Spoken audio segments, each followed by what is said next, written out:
Madam. ప్రకృతి మాత, సీతామాత, జగన్మాత, విశ్వమాత, ఆదిపరాశక్తి, సప్తమాతృకాస్, మదర్ గయా, మదర్ ఐసిస్, సిసారో master, archangels, angels, Arcturians, Seth master, Buddha భగవాన్,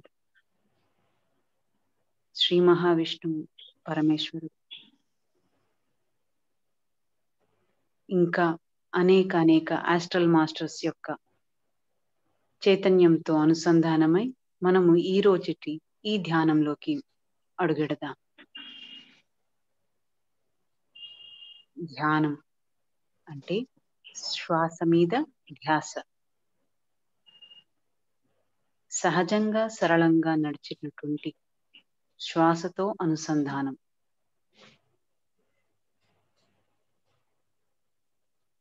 లోపలికి తీసుకునే గాలి, బయటకు వదిలే గాలి. ఆన అంటే లోపలి తీసుకునే గాలి, అపాన అంటే బయటికి వచ్చు గాలి, సతి అంటే దీనితో కూడుకుని ఉండడం, అంటే లోపలికి వెళుతున్న గాలిని బయటికి వస్తున్న గాలితో శ్వాసతో అనుసంధానమే ఆనాపానసతి ధ్యానం.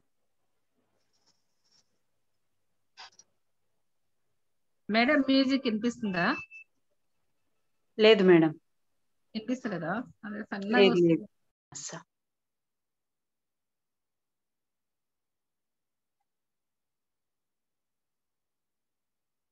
లేదు. గోల్డెన్ కలర్ ఎనర్జీస్ ని మన మీదకి ఇన్వైట్ చేసుకుందాం మాస్టర్స్. మనందరి తలల మీద ఇప్పుడు స్తంభం లాంటి గోల్డెన్ లైట్ ఎనర్జీస్ మన మీద ఉన్నాయి.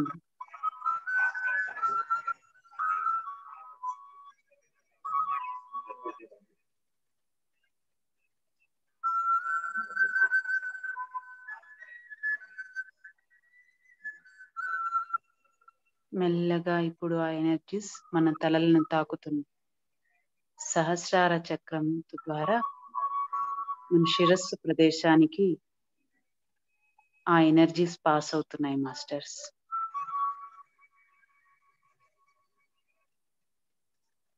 ఇప్పుడు ఈ ఎనర్జీస్ తో మన తల భాగం మొత్తం నిండిచున్నది.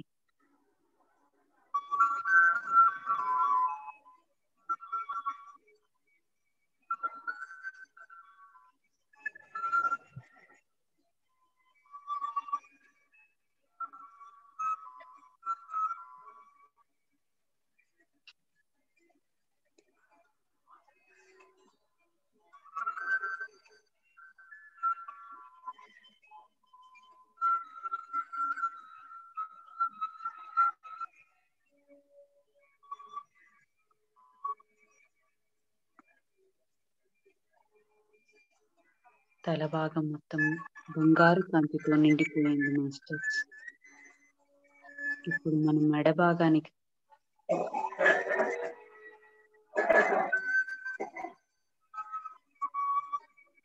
ఈ గోల్డెన్ ఎనర్జీస్ అంతా పాస్ అవుతున్నాయి.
ఇప్పుడు మన భుజాల భాగానికి ఈ గోల్డెన్ ఎనర్జీస్ పాకుతుంది.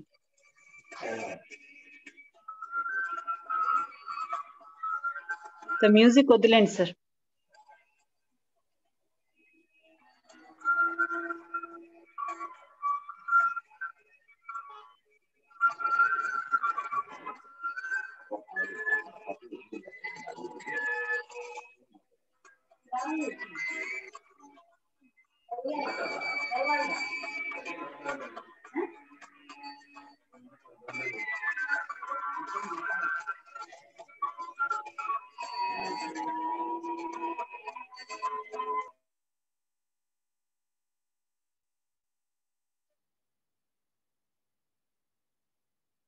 గోల్డెన్ ఎనర్జీస్ మొత్తం మన భుజాల మీదుగా పాకుతున్నాయి. అద్భుతమైన బంగారు కాంతి మన భుజాలు, చేతులు, మోచేతులు, వేళ్ళు,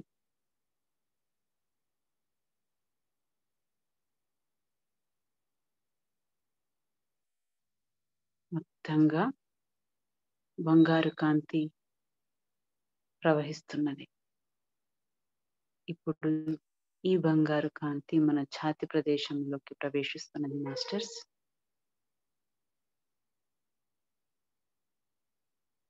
శ్వాసకోశాలు మొత్తం, హృదయ ప్రదేశం మొత్తం ఈ గోల్డెన్ ఎనర్జీస్ తో నిండిపోతున్నది.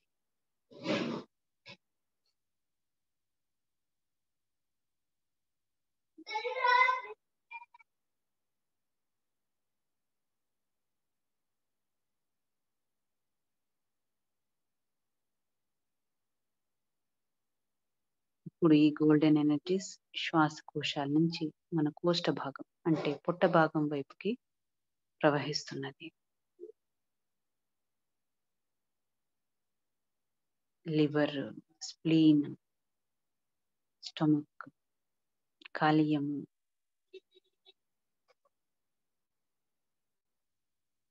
ఇంటెస్టైన్స్ మొత్తం కూడా ఈ గోల్డెన్ ఎనర్జీస్ తో ప్రవహిస్తున్నది.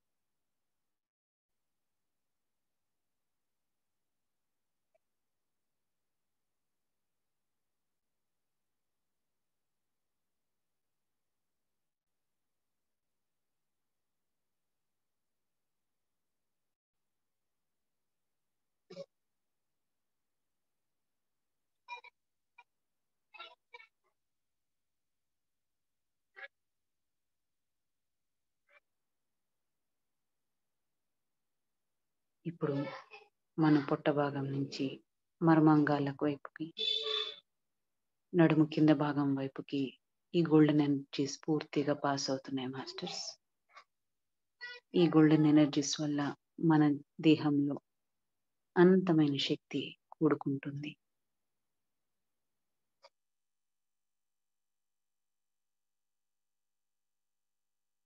ఇప్పుడు ఈ గోల్డెన్ ఎనర్జీస్ మన తొడల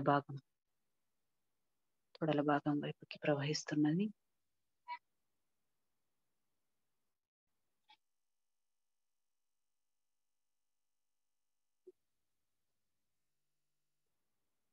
తర్వాత మోకాళ్ళు,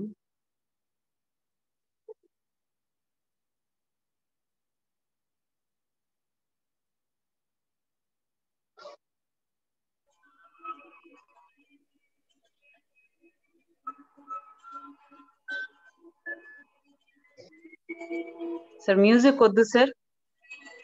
ఓకే మేడం.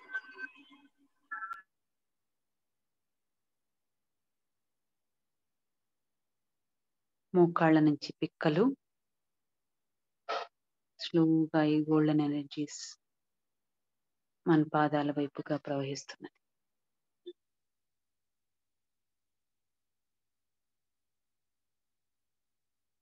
మరి మనం ఈ భూమాతతో అనుసంధానమై ఉన్నాం కాబట్టి మన ద్వారా ఇప్పుడు ఈ గోల్డెన్ ఎనర్జీస్ భూమిలోకి ప్రవహిస్తున్నది.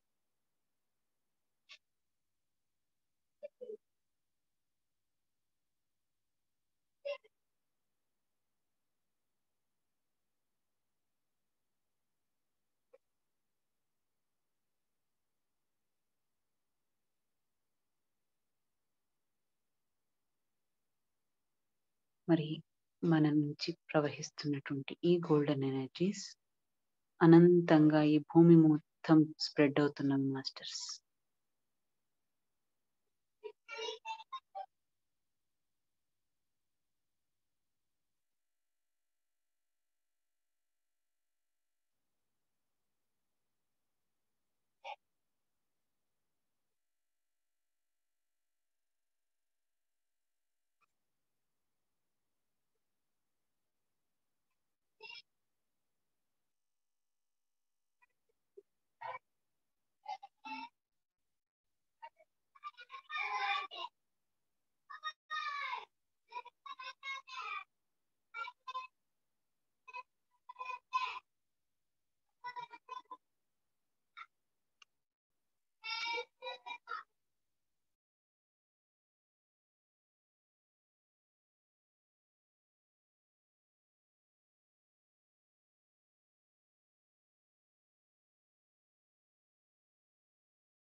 నిండుకుంటోంది మాస్టర్స్.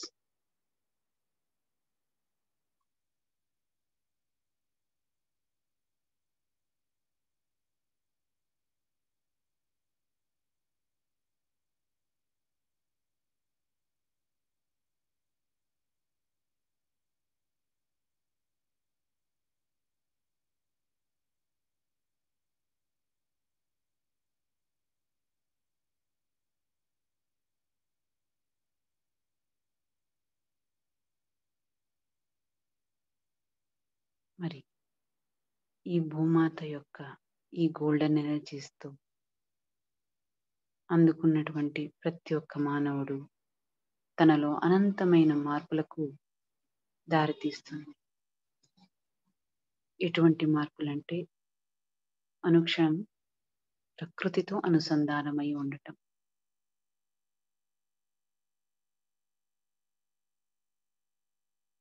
కేవలం ప్రకృతి నుంచి దొరికేటువంటి శాకాహారం మాత్రమే భుజించడం, వారిలోని మార్పులను మాంసాహారం వదిలి శాకాహారం వైపు మరల్చుకుంటూ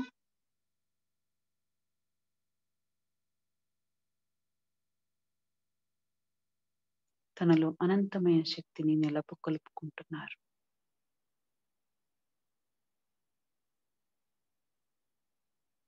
సహజమైన సరళమైన జీవన స్థితిని విధానాన్ని అమర్చుకుంటున్నారు.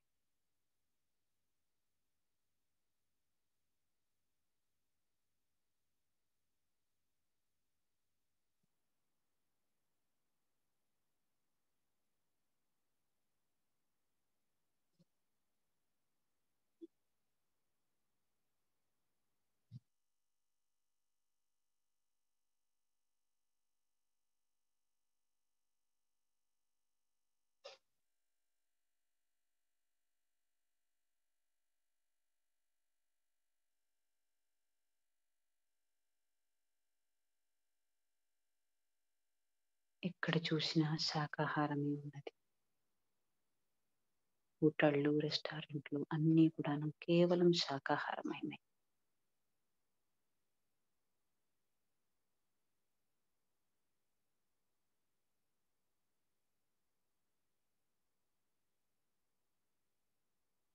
జంతు బలులు అన్ని చోట్ల ఆగిపోయాయి.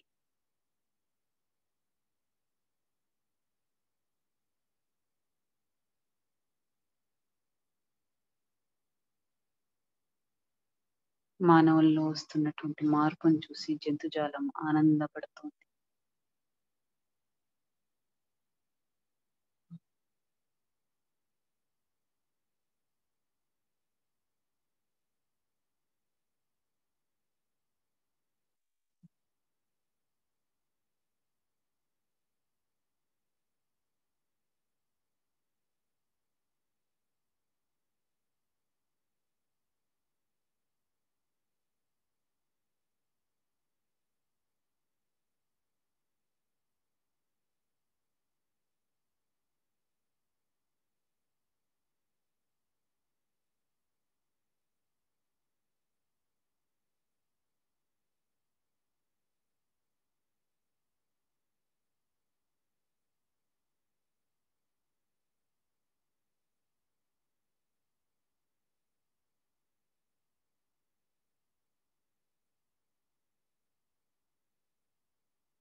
ఇటువంటి మార్పులు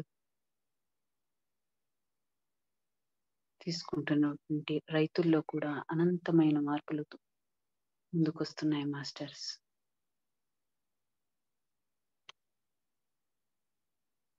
రైతులు తమ పంట పొలాలలో ఇదివరకటిలాగా రసాయనిక ఎరువులను మానేసి కేవలం సహజ సిద్ధంగా దొరికేటువంటి ఆవు పేడతో చేసినటువంటి జీవామృతం మొదలైనటువంటి ఎరువులను మాత్రమే వాడుతున్నారు. తద్వారా అత్యుత్తమమైన గుణాలు కలిగిన పంటలే చేతికొస్తున్నాయి.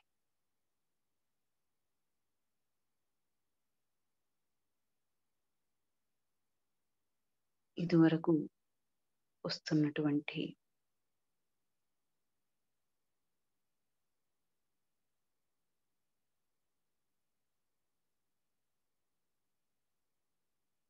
ఆహార ధాన్యాల యొక్క గుణగణాలు మరింత రెట్టింపయ్యాయి.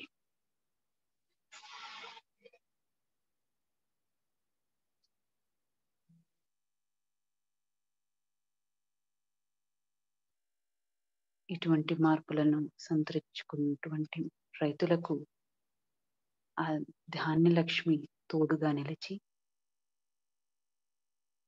చక్కగా వాటిని చూసుకుంటున్నది.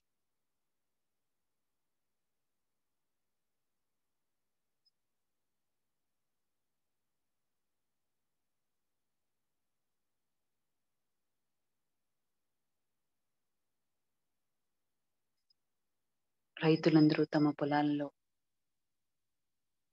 ఖాళీ సమయం దొరికిన వెంటనే ధ్యానంతో కూర్చుని అనంతమైన శక్తిని ఆ పొలాలకు అందజేస్తున్నారు.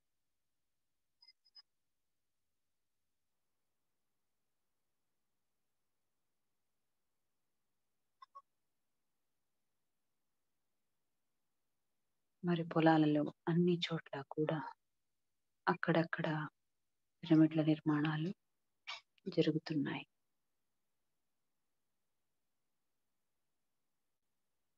ఈ పిరమిడ్ల వల్ల అనంతమైన విశ్వశక్తి ఆ పొలాల చుట్టూ సంతరించుకుంటుంది.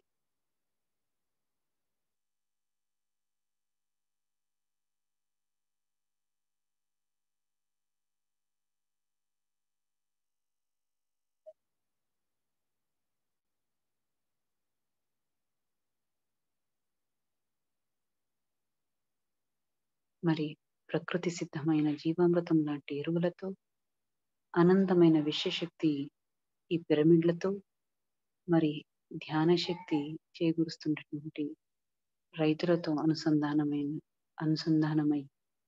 వస్తున్నటువంటి పొలాల నుంచి వస్తున్నటువంటి ధాన్యాలు కానీ పళ్ళు కానీ అన్నీ కూడా సహజంగా అత్యుత్తమమైన శక్తితో కూడుకొని మానవాళికి అనంతమైన శక్తిని అందజేస్తున్నాయి.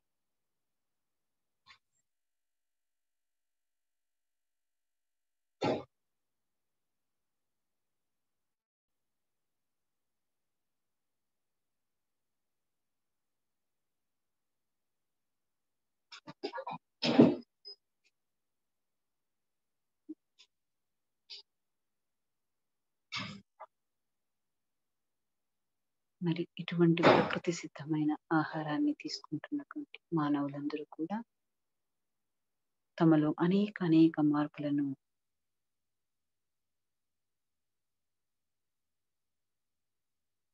సంతరించుకుంటున్నారు.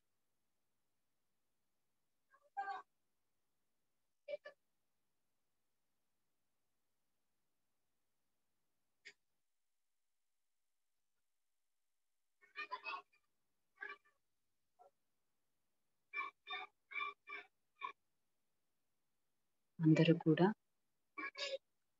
ధ్యానంతో తమ దినచర్యను మొదలు పెడుతున్నారు.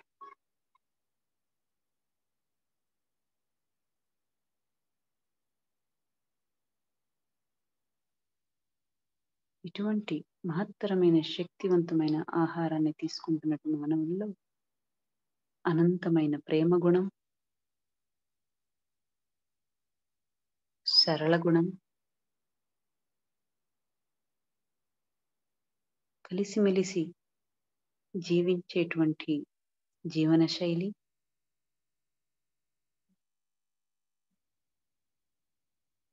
ఈర్ష్యాద్వేషాలు మొదలైన అరిషట్ వర్గాల నుంచి దూరంగా మనిషి మనసును ప్రేమమయం చేసుకుని బతుకుతున్నాడు.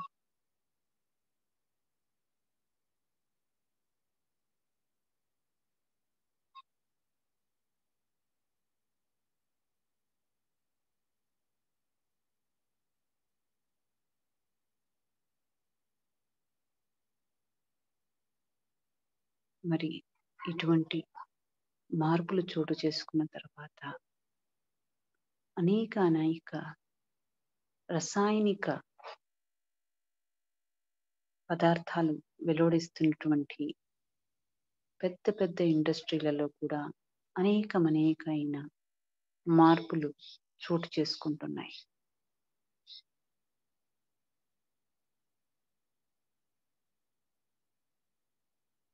ఇటువంటి మార్పులు అంటే ఇదివరకుటిలాగా ఆ ఇండస్ట్రీస్ నుంచి వస్తున్నటువంటి వ్యర్థ పదార్థాలను ఎక్కడ పడితే అక్కడ వాటిని నదీ ప్రవాహంలోను సముద్ర తీరాలలోకి పంపించటం లేదు.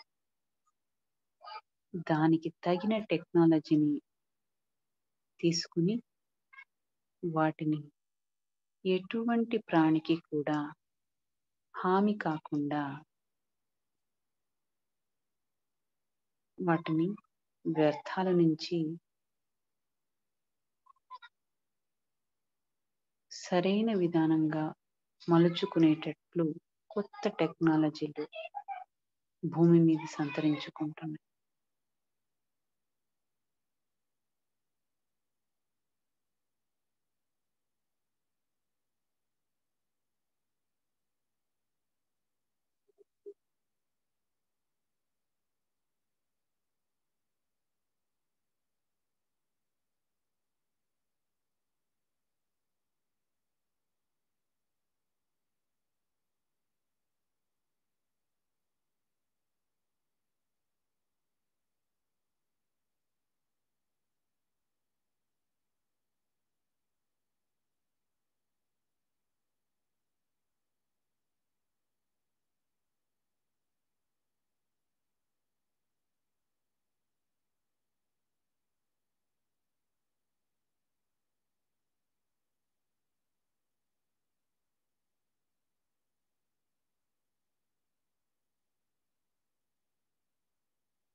మరోవైపు అత్యంత ఎక్కువ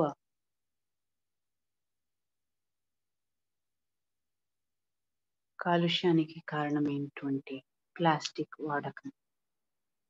మరి ఈ ప్లాస్టిక్ వాడకం తగ్గించి దాని స్థానంలో సహజంగా ఈ భూమిలో కలిసిపోయేటువంటి అంటే బయోడిగ్రేడబుల్ అయినటువంటి కొత్త పదార్థం, కొత్త టెక్నాలజీ మార్కెట్లోకి వచ్చింది. దాని ద్వారా ఈ ప్లాస్టిక్ అంతా కూడా న్యాచురల్, ప్రకృతి సిద్ధంగా ఈ భూమిలోనే మళ్ళీ కలిసిపోయే విధమైనటువంటి పదార్థం సంతరించుకున్నది. స్లోగా ఈ ప్లాస్టిక్ అంతా కూడా భూమి మీద నుంచి మాయమైపోతున్నది.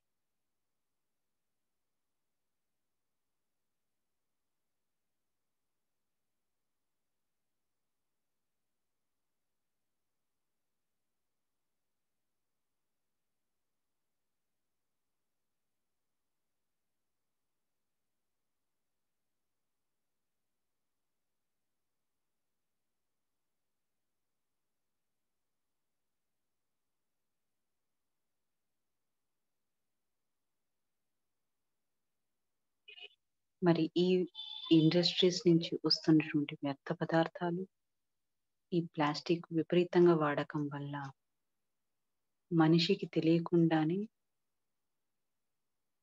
జలజలాలు, జలములో నివసించేటువంటి చేపలు, అనేకమైన తిమింగలాలు, సముద్రంలో ఉండే జలచరాలన్నిటి కూడా చాలా హాని జరిగింది ఇన్ని సంవత్సరాలు. మరి మానవుల్లో వచ్చినటువంటి ఇటువంటి మార్పులను చూసి జలచరాలకు కూడా ఆనందం వేస్తోంది.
తర్వాత మనుషుల్లో వచ్చినటువంటి మార్పులు, జీవరాశులు కూడా అనంతమైన ఆనందంతో హాయిగా బతికేస్తున్నాయి.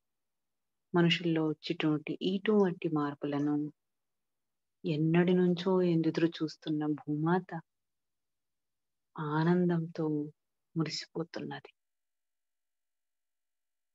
మరి ఈ సంకల్పాన్ని పెట్టినటువంటి మన గురువు గారైన బ్రహ్మర్షి పితామహ సుభాష్ పత్రి సార్, అమ్మ స్వర్ణమాల పత్రి మేడంతో మనమందరం భూమాత యొక్క ఆనందాన్ని చక్కగా సెలబ్రేట్ చేసుకుంటున్నాం మాస్టర్స్.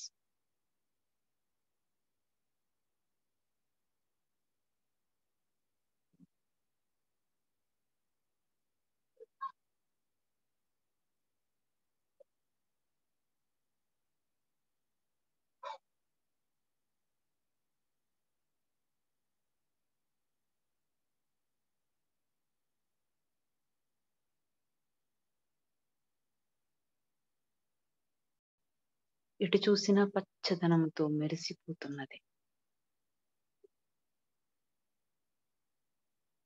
అనంతమైన ఆనందాలు, అందాలు ఈ ప్రకృతిలో చోటు చేసుకున్నాయి. అనుక్షణం ప్రకృతి వైపు చూస్తే చాలు మానవుడు ఆనందంతో మురిసిపోతున్నాడు.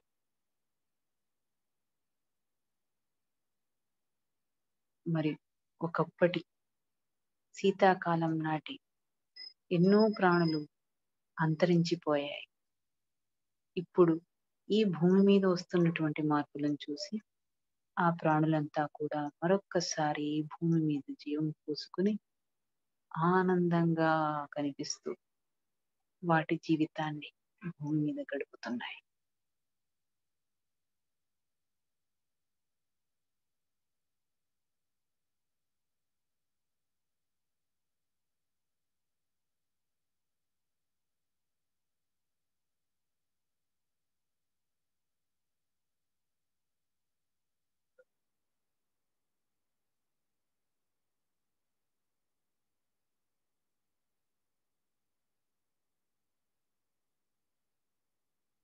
మరి శాకాహారంతో, ధ్యానంతో శక్తిని నింపుకుంటున్నటువంటి మానవులు ఎలా ఉంటున్నారంటే మాటలు తక్కువ,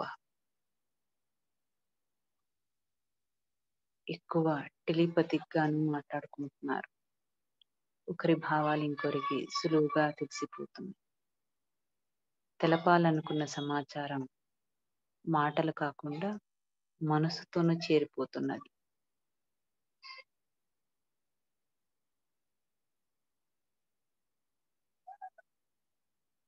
ఇంతటి శక్తివంతమైన భూమి మీద ఇదివరకటి కాలంలో లాగా కొన్ని వన్యరాశుల మధ్య ఓ రకమైన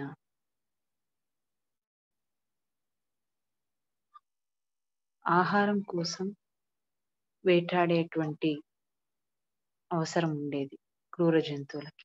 కానీ ఇంతటి శక్తివంతమైన ఇప్పుడు ఈ భూమి మీద ప్రేమమయంతో మారిపోయిన తరువాత జంతువులు కూడా వాటిలోని క్రూరత్వం పోగొట్టుకున్నాయి.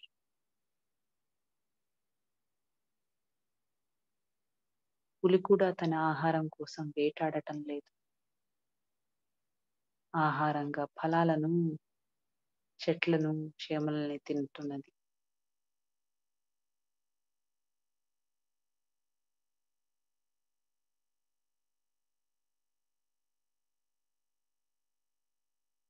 వైరత్వం కలిగినటువంటి పాము, ముంగీసు లాంటి ప్రాణులు కూడా వాటి శత్రుత్వాన్ని మైమరచి వదిలిపెట్టి చక్కగా స్నేహభావంతో ఈ భూమండలం మీద జీవితాన్ని గడుపుతున్నాయి. ఇలా అనంతమైన మార్పులు భూమి మీద చోటు చేసుకుంటున్నాయి.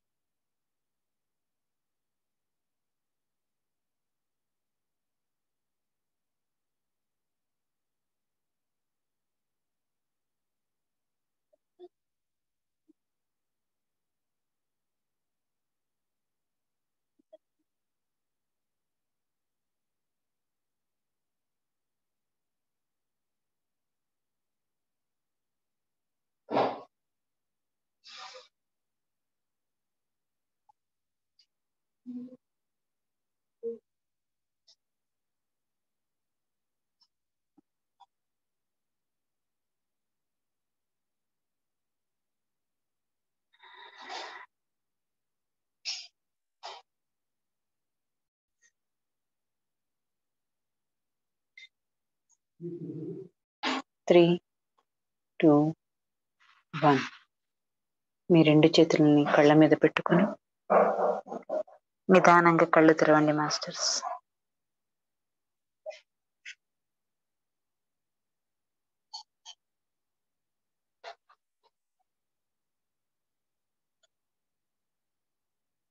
భూతాలతో అనుసంధానం ఏమిటి ఇది అని అనుకుంటే, సర్వం ద్రవ్యం పాంచభౌతికం అంటారు. అంటే భూమి మీద ఉన్నటువంటి ప్రతి పదార్థము ఈ పంచమహాభూతాలతోనే చేసి ఉంది. ఏంటి పంచమహాభూతాలు అంటే పృథ్వీ, అప్, తేజో, వాయు, ఆకాశం అంటారు. పృథ్వీ అంటే భూమి, అప్ అంటే జల మహాభూతం, తేజస్ అంటే అగ్ని మహాభూతం, వాయు మహాభూతం అంటే గాలి, ఆకాశం అంటే అందరికీ తెలిసిందే. మరి వీటి నుంచి మనం ఏం తెలుసుకోవాలి అంటే, మొదలుగా అర్థం చేసుకోవాల్సింది మన ఈ శరీరం ఏమున్నదో ఇది పంచమహాభూతాలతోనే కూడుకుని ఉన్నది. ఎందుకంటే ఈ పంచమహాభూతాలు లేకపోతే భూమి మీద ఎటువంటి పదార్థం కూడా తయారవడము, జీవించడము జరగదు. మరి అలాంటి మూల పదార్థాలైన ఈ పంచమహాభూతాలు ఏంటి అనేసి చూసుకున్న తర్వాత ముందుగా మనం వాయు మహాభూతం గురించి మాట్లాడుకుందాం. వాయు అంటే అందరికీ తెలిసింది గాలి. గాలి భూమి పైన ఉన్నది, మనలోనూ ఉన్నది. మనం ఈ ఒక్క వాయు మహాభూతం అంటే మన దైవత్వానికి మనకి ఉన్నటువంటి ఒకానొక వంతెన అని చెప్పొచ్చు. ఎలా అంటారా, మనిషి భూమి మీద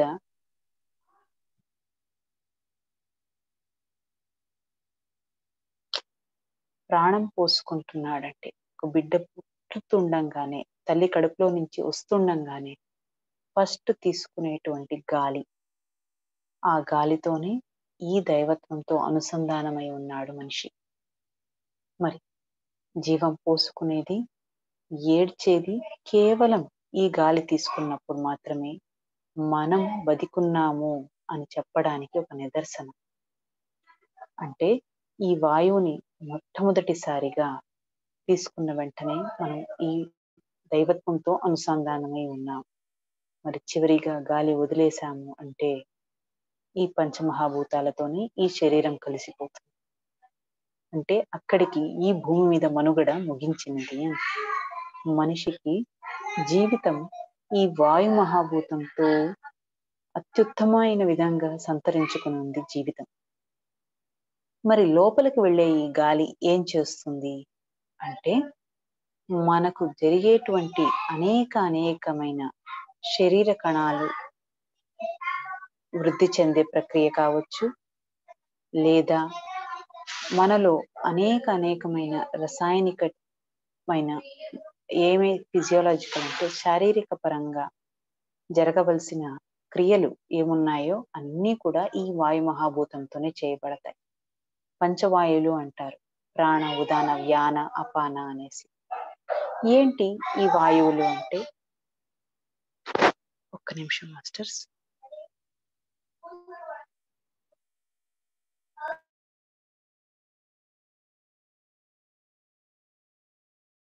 అంటారు ప్రాణవాయువు.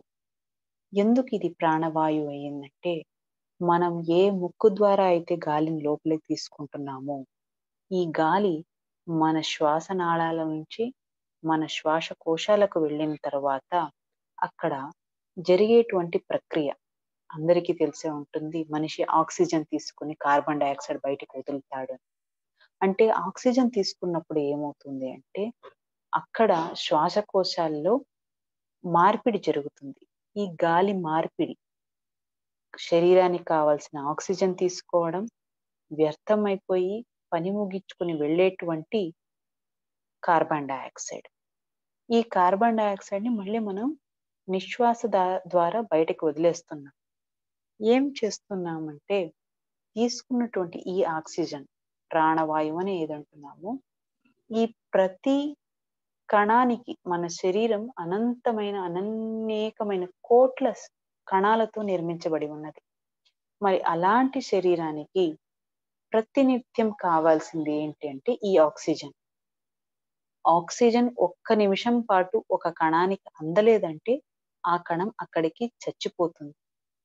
మరి ఇప్పుడు అర్థమవుతుంది కదా ఎంత శక్తివంతమైనది ఈ ఆక్సిజన్ మన శరీరంలో చేరుకుంటే అనేసి.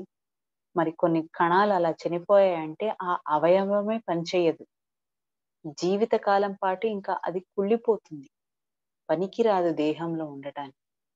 మరి అంతటి శక్తినిచ్చే ఈ ప్రాణవాయువు ఆక్సిజన్ రూపంలో మనం లోపలికి తీసుకుంటే, ఆ ప్రక్రియ అయిపోయిన తర్వాత బయటకు వెళ్ళే గాలి వ్యర్థ పదార్థంగా కార్బన్ డైఆక్సైడ్ గా వెళ్ళిపోతుంది. మరి ఇంతటి శక్తివంతమైన ప్రాణవాయువు లోపలికి వెళ్ళి చేస్తున్న పని ప్రాణవాయువు పని. ప్రాణం ఇచ్చినటువంటి ఈ ప్రాణవాయువు ఒకటైతే, రెండోది ప్రాణ ఉదానం అంట. ఉదానం అంటే మన ఉదర భాగంలో జరిగేటువంటి అనేకమైన రసక్రియలు ఉంటాయి. అంటే డైజెషన్ కావచ్చు, లేదా మూత్రం నుంచి బయటకు వెళ్ళేటువంటి శరీరంలో వ్యర్థ పదార్థం కావచ్చు, లేదా స్త్రీలలో ఉండేటువంటి ఈ రజస్ మన రక్తం కావచ్చు, ఏదైనా కూడా మన శరీరం నుంచి బయటకు వెళ్ళపడాలి అంటే ఉదాన వాయువే పనిచేస్తుంది. ఆ వాయువు పని ఏంటంటే శరీరంలో ఉండేటువంటి వ్యర్థ పదార్థాలను, అక్కర్లేనటువంటి వాటిని బయటకు తీసుకెళ్ళిపోతుంది. ఇది ఉదాన వాయు పని. వ్యానవాయు. వ్యానవాయు అంటే సర్వ శరీర సంచారి అంటారు. అంటే శరీరంలో జరిగేటువంటి అనేకమైన రసక్రియలు. ఉదాహరణకి మనకు ఈజీగా అర్థం చేసుకోవాలంటే, రక్తం శరీరంలో ఒక చోట ఎక్కడ నిలబడదు, తిరుగుతూనే ఉంటుంది శరీరం అంతా. అది అలా తిరుగుతూ ఉంటేనే మన శరీరంలో ప్రతి ఒక్క అవయవానికి రక్తము, దానికి కావాల్సిన పోషణ, దానికి కావాల్సిన ఆహారం అన్నీ కూడా దొరికేది ప్రతి ఒక్క కణానికి కేవలం ఈ వ్యానవాయువు పనిచేయడం వల్లనే. ప్రాణ ఉదాన వ్యాన అపాన సమాన. సమాన వాయువు అంటే మన పొట్టలో ఉండేటువంటి మన తీసుకున్నటువంటి ఆహారం ఏది ఉంటుందో దాన్ని సరి అయిన మార్గంలో జీర్ణం చేసి దానికి కావాల్సిన ఆహార పోషకాలు అది తీసి సపరేట్ చేసుకుని కిందకి మళ్ళీ వ్యర్థ పదార్థాలను పంపించే పని చేస్తుంది సమాన వాయువు.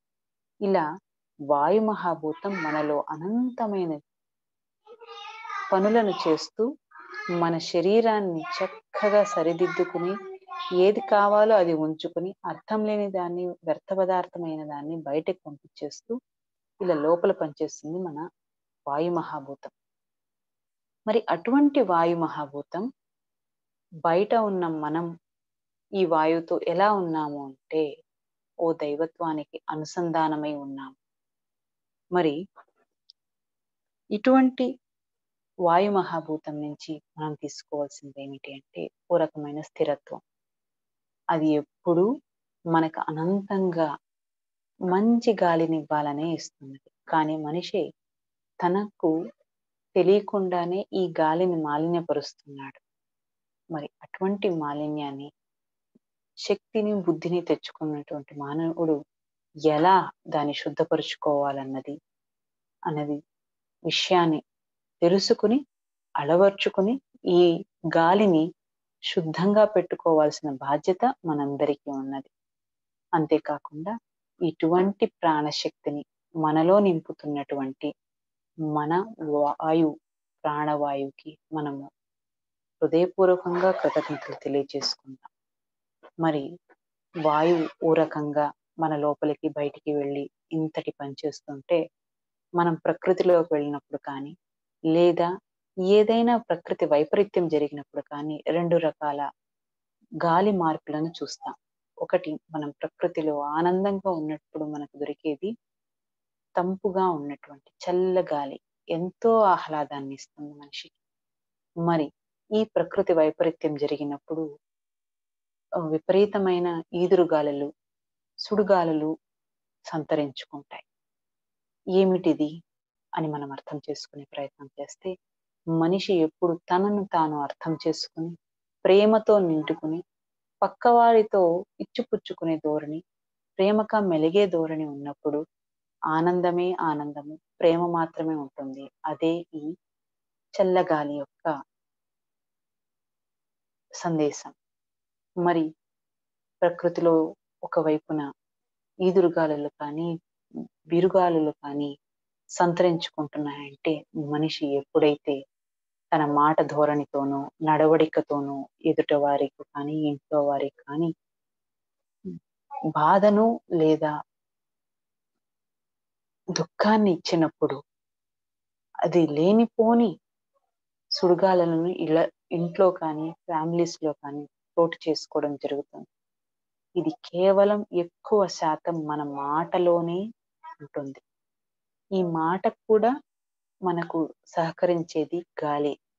మీరు మాట్లాడుతున్నప్పుడు ఒక రకమైన గాలి ఖచ్చితంగా బయటకు వస్తుంటది. మరి ఈ గాలితో మనం అనుసంధానం ఎలా ఉండాలి అన్నప్పుడు దానికి మాట తీరే ముఖ్యమంటారు పత్రి సార్.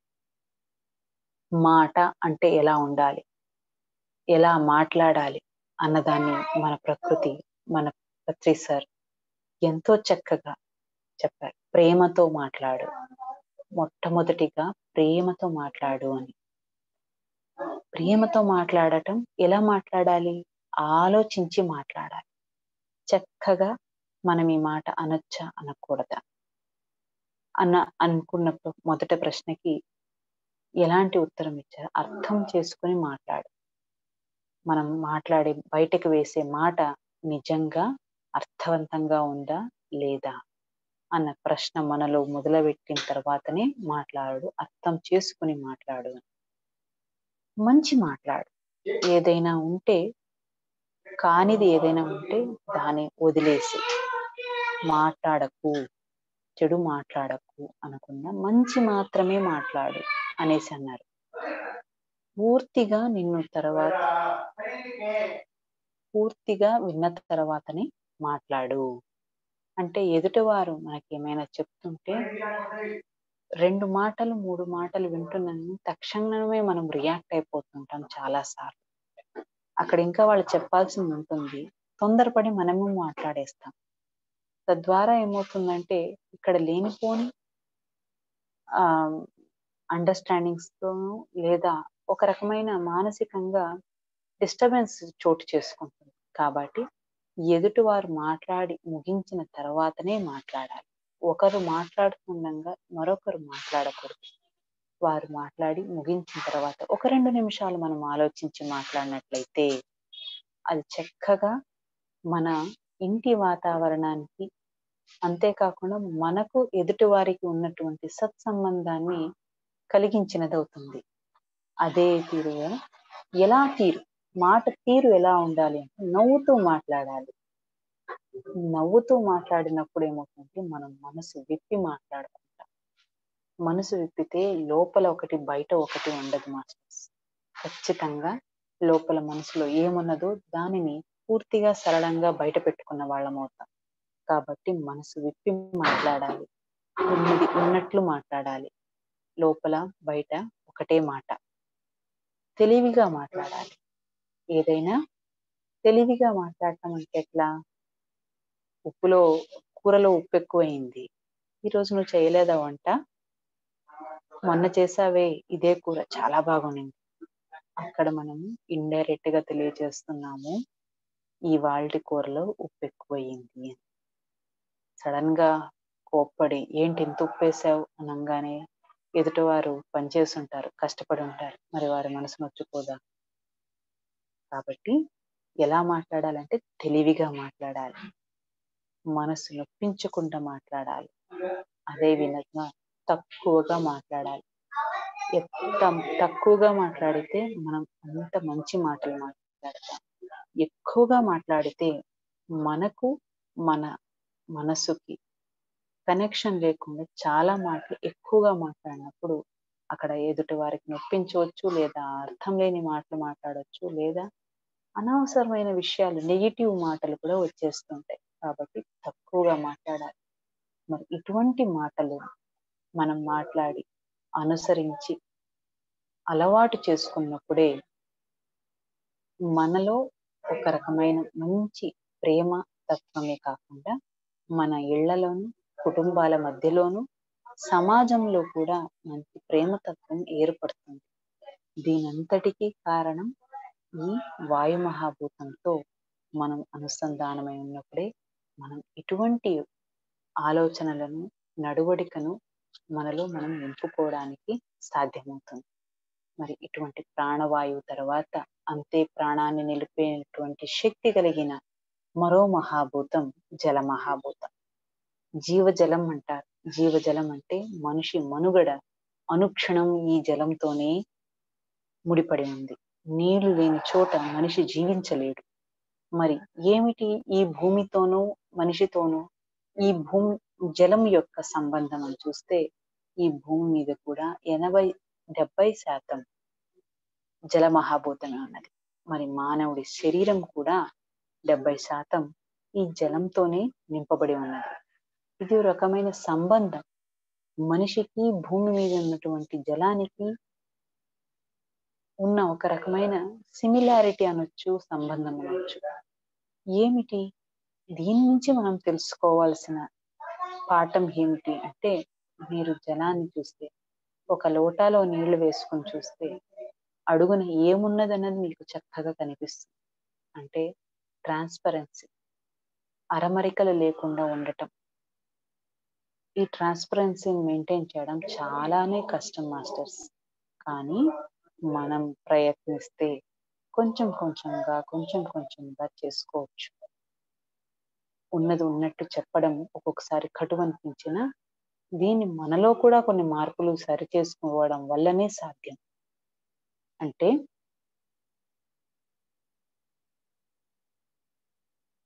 మనం ఏం చేస్తున్నా కూడా మనం లోపల కల్మషం నింపుకోకుండా వాళ్ళేంటిలా వీళ్ళేంటిలా అనుకోకుండా ఏమోలే వాళ్ళ పెరిగిన వాతావరణం అటువంటిది అన్నప్పుడు మనం వాళ్ళని యాక్సెప్ట్ చేసుకుంటాం. అప్పుడు లోపల మనలో నెగిటివ్ థింకింగ్ ఆ మనిషి గురించి ఉండదు. అప్పుడు సరళంగానే ట్రాన్స్పరెంట్గా బయటికి మంచిగా మాట్లాడేస్తాం. ఇక్కడ నీళ్లలో ఉన్న అడాప్టబిలిటీ, ఒక లోటాలో నీరు వేస్తే ఆ లోట ఆ షేపుకి ఆ నీరు వెళ్ళిపోతుంది. మీరు అదే గిన్నెలో వేస్తే గిన్నె షేప్ తీసుకుంటుంది. మనకు ఇంకొక క్వాలిటీని, ఇంకొక గుణాన్ని చెప్తున్నది ఈ జల మహాభూతం. అదే యాక్సెప్టెన్సీ. మనం ఎంతగా యాక్సెప్ట్ చేసుకుంటామో మనలో అంతటి అనంతమైన మార్పులు చోటు చేసుకుంటాయి. అలాగే అడ్జస్ట్ చేసుకోవడం. ఇక్కడున్నా అక్కడున్నా నీరు నీరుగానే ఉంటుంది. ఏ ఊర్లో ఉన్నా కూడా నీరు ఒకటే. మనం మనకి ఇంట్లో ఉంటే ఎలా ఉంటామో బయటకు వెళ్తే అలా ఉండలేము కదా. చిన్నగా అడ్జస్ట్ చేసుకోవాల్సిన చిన్న చిన్న మార్పులు ఎన్నో ఉంటాయి. ఇలా సహజంగా మనం ఆ అడ్జస్ట్మెంట్ చేసుకున్నప్పుడు ఎక్కడా మన వల్ల ఇంకోళ్ళ వల్ల మనకు ఇబ్బందులు కలగవు. సో అడ్జస్ట్మెంట్, యాక్సెప్టెన్స్, ట్రాన్స్పరెన్సీ ఇవన్నీ కూడా చక్కగా మనకి నేర్చుకోమని చెప్తున్నది ఈ జల మహాభూతం. ఇది కొంత శాతం కొంచెం నీళ్లతో మనం అబ్జర్వ్ చేస్తే ఈ గుణాలు తెలుస్తాయి. మరి అనంతమైన శక్తితో ప్రవహిస్తున్నటువంటి ఎన్నో జీవజలాలు ఈ భూమి మీద ఉన్నాయి. మరి ఆ జీవజలం, ఆ ప్రవహించే నది మనకేం చెప్తున్నది అంటే, ఎక్కడ ఎటువంటి అరమరికలున్నా, ఎన్ని అడ్డుగోడలున్నా తనలోని శక్తిని తను తగ్గించుకోకుండా ఎటు దారి దొరికితే అటు ముందుకు వెళ్ళిపోతూ ఉంటుంది ఆ మహానది. ఆ మహానది మనకేం చెప్తున్నది అంటే, మీరు కూడా మీ జీవితంలో వచ్చేటువంటి చిన్న చితక ఏవైనా కూడా పరిస్థితులు, వాటిని అయ్యో ఇలాంటి స్థితి వచ్చిందే అని ఆగిపోకుండా ముందుకు సాగిపోండి. అనంతమైన శక్తి మీలో ఉన్నది, దానిని మీరు వెలికి తీసుకోండి అని చెప్తుంది ప్రవహించేటువంటి మహానది. మరి అలాంటి అడాప్టబిలిటీ ఏమంటారు, లెట్ ఇట్ గో. ఏదైనా ఒకటి జరిగితే దాన్ని అక్కడికి వదిలేసేయి. ఇలా జరిగింది అలా అన్నారు అని అక్కడే ఆగిపోకండి, వదిలేసి ముందుకు సాగిపోండి అంటుంది మహానది. ఆ తర్వాత ఇంకొక మహత్తరమైన గుణాన్ని కూడా చెప్తుంది ఈ మహానది. ఏంటంటే వ్యామోహం. మీరు ఎక్కడా కూడా స్టాగ్నేట్ గా నిలబడదు. మీరు ఒక చిన్న చెంచాలోనో లేదా లోటాలోనో నీరు తీసి నేల మీద పోస్తే ఆ నీరు ఎటు పల్లం ఉందో అటు వెళ్ళిపోతుంది. ఈ లోటాలోనే నేను ఉండాలి, ఈ లోటా నాది అన్న వ్యామోహంతో నీరు ఉండదు ఎప్పుడు కూడా. ఇక్కడ మనిషి కూడా ఇది నాది ఇది నాది అనుకుని ఒక రకమైన తెలియకుండానే తనలో వ్యామోహాన్ని పొందుపరుచుకున్నాడు. మరి అలాంటి వ్యామోహాల్ని వదిలేసినప్పుడే మనలో అనంతమైన మార్పులు చోటు చేసుకుంటాయి. మరి ఇటువంటి వ్యామోహాన్ని వదిలేసి ముందుకు జీవితాన్ని సాగించినప్పుడు మనము ప్రేమమయమైన సమాజాన్ని సృష్టించుకున్నట్టు వారి అవుతాం. మరి మహత్తరమైన మరొక గుణం ఉన్నది ఈ జలంలో. మనం ఏం మాట్లాడతామో ఆ మాటకు స్పందించే గుణం కూడా ఉందని ఈ మధ్య కాలంలో సైంటిస్టులు జలానికి ఉందని చెప్పడం జరిగింది.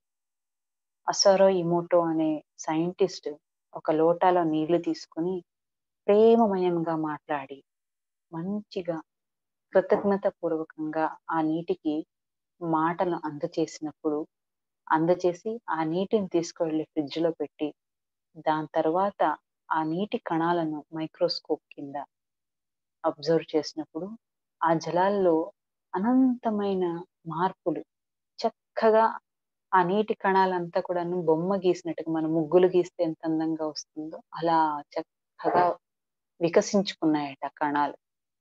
ఆ తర్వాత దీనికి తద్విరుద్ధమైన ఎక్స్పెరిమెంట్ కూడా చేశారండి. అదే లోటాలో ఇంకో లోటాలో నీళ్లు తీసుకుని దానికి నెగిటివ్ మాటలు తిట్టడం, ఇలా బీభత్సంగా మాట్లాడటం చేసి ఆ జలాన్ని తీసుకెళ్లి ఫ్రిడ్జ్ లో పెట్టి ఆ సెల్స్ ని మళ్ళీ కలెక్ట్ చేసి మైక్రోస్కోప్ కింద పెట్టి చూస్తే అవి విపరీతంగా చిందరవందరంగా భయానకంగా వాటి యొక్క షేప్ మారిపోయిందంట.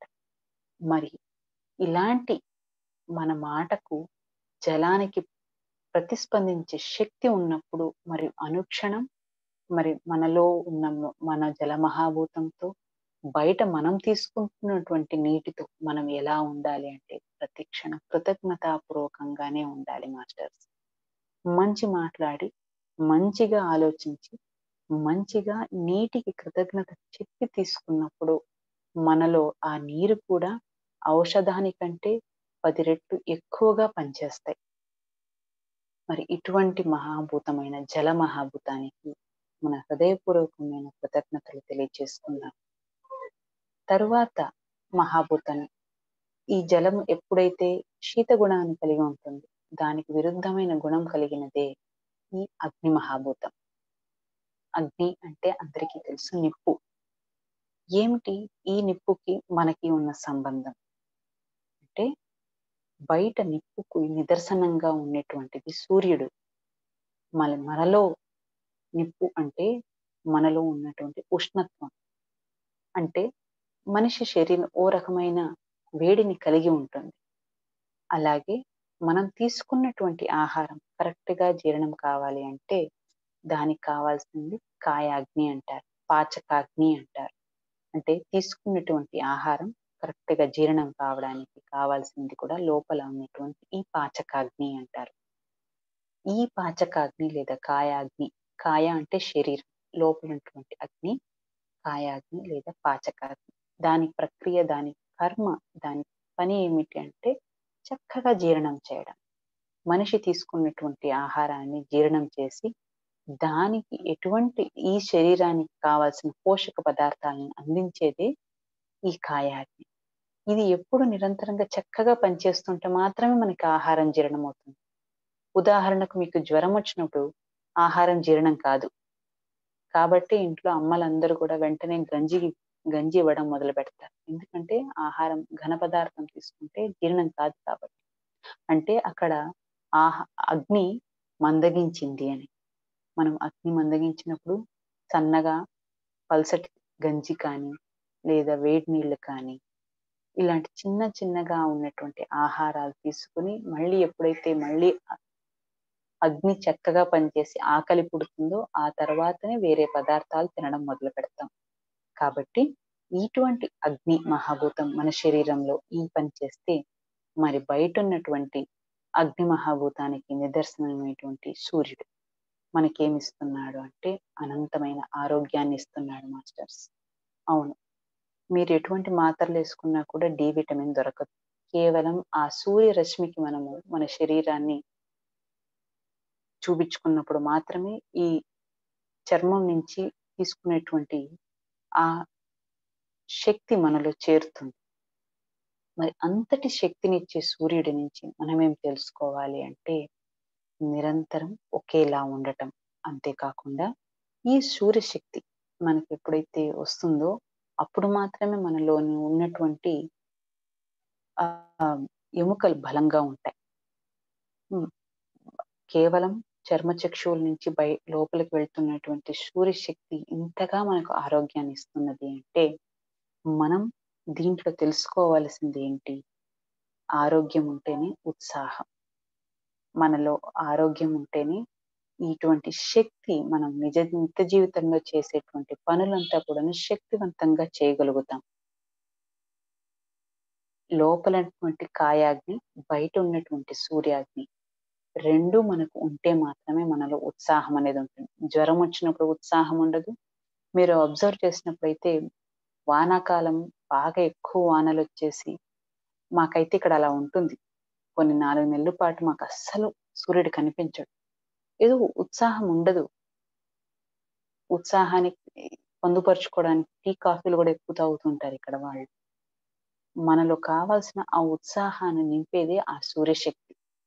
మరి ఇటువంటి ఉత్సాహం మనలో ఉంటేనే మనం ఏదైనా కూడా పని చేయడానికి సాధ్యం. కాబట్టి ఈ ఉత్సాహంతో మనం ఏం చేయాలి అంటే ఎప్పుడు కూడా నిరంతరం జ్ఞానం తీసుకోవడం. అంటే ఈ బుద్ధిని మెరుగుపరుచుకునే ప్రక్రియ మనిషి నిరంతరం చేస్తూ ఉండాలి. అలాగే ఈ అగ్ని మహాభూతంతో మరొక పని మనిషిలో ఎప్పటికప్పుడు సరి చేసుకోవాల్సిందంటే దగ్ధ కర్మ, దహించేయాలి. దహనం వేటిని చేసుకోవాలి అంటే మనలో అక్కర్లేనటువంటి నెగిటివ్ థాట్స్, అరిషడ్ వర్గాలు, తదితరమైన ఏమే నెగిటివ్ ఆలోచనలు ఉంటే అవన్నీ కూడా మనం వాటిని దహించుకునే ప్రయత్నం ఎప్పటికప్పుడు చేసేయాలి. ఎందుకంటే నిప్పురవ్వ చిన్నగానే ఉన్నప్పుడే దాన్ని మనము అంటిపెట్టేయాలి. నిప్పురవ్వే కదా అని అనుకుంటే అరణ్యాలే చిన్న నిప్పురవ్వతోనే మొదలయ్యి అది అనంతమైన పెద్ద అరణ్యాన్ని దహించి వేస్తుంది. కాబట్టి అవి ఏవైనా కూడా అవి చిన్నగా ఉన్నప్పుడే, ఆ నిప్పు కణం రూపంలో ఉన్నప్పుడే దాన్ని మనము ఆర్పేసుకోవాలి. అంతేకాకుండా ఈ అగ్ని మహాభూతం మరొక మెసేజ్ కూడా ఇస్తున్నది. మనం ఇంట్లో దీపం పెట్టాలన్నా అగ్ని మహాభూతమే కావాలి. వంట వండాలన్నా అగ్ని మహాభూతమే కావాలి. అదే ఒక ఇల్లు తగలబట్టి పోవాలన్నా కూడా అక్కడ అగ్ని ఉన్నది. మరి ఏమిటి ఈ 3? అగ్ని ఒకటే, కానీ చేస్తున్నటువంటి క్రియ వేరే. దీపం పెడుతున్నాము అంటే అది జ్ఞానార్జన, జ్ఞానం తీసుకోవడం. ఎప్పుడు కూడా దీపం ఇక్కడ ఎప్పుడు మనకు దీపం అనేది జ్ఞాన దీపం. మనలో కొత్త విజ్డమ్ అంటాం కదా, జ్ఞానాన్ని ఎప్పటికప్పుడు కొత్త జ్ఞానాన్ని మనలో నింపుకునేటువంటి ఉత్సాహవంతమైన ప్రక్రియ జ్ఞాన దీపం. అదే వంట చేస్తున్నప్పుడు కూడా అగ్నియే వాడుతున్నాం, కానీ ఎప్పుడు తక్కువలో పెట్టాలి, ఎప్పుడు ఎక్కువ చేయాలి. అన్నం వండుతున్నాం, ఎంతసేపు చిన్న మంట మీద పెట్టాలి, ఎంతసేపు ఎక్కువ పెట్టాలి, ఎప్పుడు ఆర్పేయాలి అన్నది రెగ్యులేషన్. అక్కడ మనలోని ఉత్సాహాన్ని ఎప్పుడు ఎలా వాడుకోవాలి అన్నది కూడా ఒక రెగ్యులేషన్. దాన్ని కూడా మనం అడాప్ట్ చేసుకోవాలి. అలాగే దహించేసుకునేవాళ్ళు అక్కర్లేనటువంటి చెడు లేదా నెగిటివ్ థాట్స్ అంతా కూడా దహించేయాలి. ఎందుకంటే ఒక ఇల్లు తగలబడిపోతుందంటే కూడా అక్కడ ఉన్నది అగ్ని మహాభూతమే. ఎప్పుడైతే అతి అయిందో ఏదైనా కూడా అతి సర్వత్ర వర్జయేత్ అంటారు. అతిగా ఉండే దాన్ని మనం తగ్గించాలి. సర్వధర్మేషు మధ్యమం ఉత్తమం. మధ్య మార్గంలో వెళ్ళటమే అతి ముఖ్యమైన పద్ధతి, అతి సులువైన పద్ధతి. కాబట్టి ఆ రెగ్యులేషన్ అనేది ఏమైతే ఉన్నదో ఈ అగ్ని మహాభూతం నుంచి కంట్రోల్డ్ వే ఆఫ్ లివింగ్, మనల్ని మనం ఓ రకమైన రెగ్యులేషన్తో బతకడమే ఈ అగ్ని మహాభూతం మనకిస్తున్నటువంటి మెసేజ్. మరి అలాంటప్పుడు ఇటువంటి మెసేజ్ ఇచ్చిన మన అగ్ని మహాభూతానికి మనకు హృత్పూర్వకమైన కృతజ్ఞతలు తెలియజేసుకుందాం. మరి మనలో ఉన్నటువంటి ఈ నెగిటివ్ ఎంటిటీస్ అంతా కూడా దహించుకున్న తర్వాత ఒక గ్యాప్ ఏర్పడుతుంది, ఒక ఖాళీ జాగా ఏర్పడుతుంది. అది ఆకాశ మహాభూతం. ఆకాశ మహాభూతం అంటే ఏంటి? మనం ఆకాశంలో చూస్తే కనిపిస్తుంది నీలి వర్ణమైన అనంతమైన ఆకాశం. దీనికి మొదలెక్కడో చివరెక్కడో తెలియదు మనకు, కానీ మనకు చూడంగానే ఒక ఆనందం ఎందుకు వస్తుంది అంటే అక్కడ ఏమీ లేదు, ఎంప్టీనెస్. ఈ ఎంప్టీనెస్ మనలో కూడా మనం ఎప్పటికప్పుడు నెలకొల్పుకుంటూనే ఉండాలి మాస్టర్స్. ఎందుకు ఈ ఎంప్టీనెస్ అంటే మనం ఎప్పుడైనా ఒక ఒపీనియన్ ఒకరి గురించో ఒక సంఘటన గురించో పెట్టుకున్నప్పుడు అదే పదే మననం చేసుకుంటాం.